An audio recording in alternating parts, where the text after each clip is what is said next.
மத்திய அரசு ஊழியர்களுக்கான அகவிலைப்படி மற்றும் ஓய்வூதியம் பெறுபவர்களுக்கு அகவிலைப்படி நிவாரணம் 2% உயர்த்தப்படுவதாக மத்திய அரசு அறிவித்துள்ளது.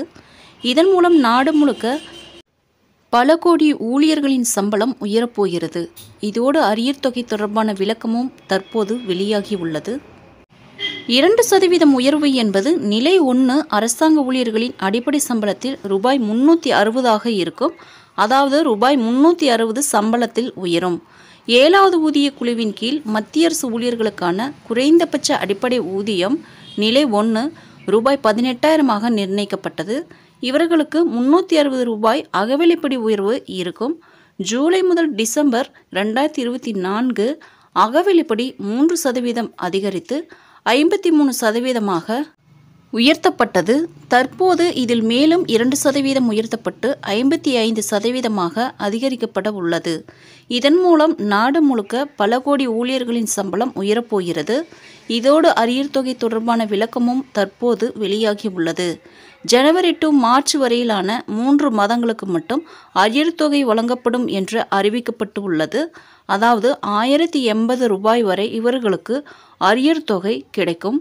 இப்படிப்பட்ட நிலையில்தான் விரைவில் 18 மாதங்களுக்கான டிஏ அரியர் விரைவில் வழங்கப்படலாம் என்று எதிர்பார்க்கப்படுகிறது. இதற்கான தொகையை மத்திய அரசு ஒதுக்க உள்ளதாக கூறப்பட்டது. கடந்த பட்ஜெட்டில் இது தொடர்பான அறிவிப்புகள் வரவில்லை. மத்திய அரசு ஊழியர்களுக்கு 8வது ஊதிய குழுவிற்கு பட்ஜெட்டில் நிதி ஒதுக்கப்படவில்லை என்பதால் இந்த அரியர் இந்த வருட இறுதிக்குள் வழங்கப்படலாம் என்று கூறப்படுகிறது.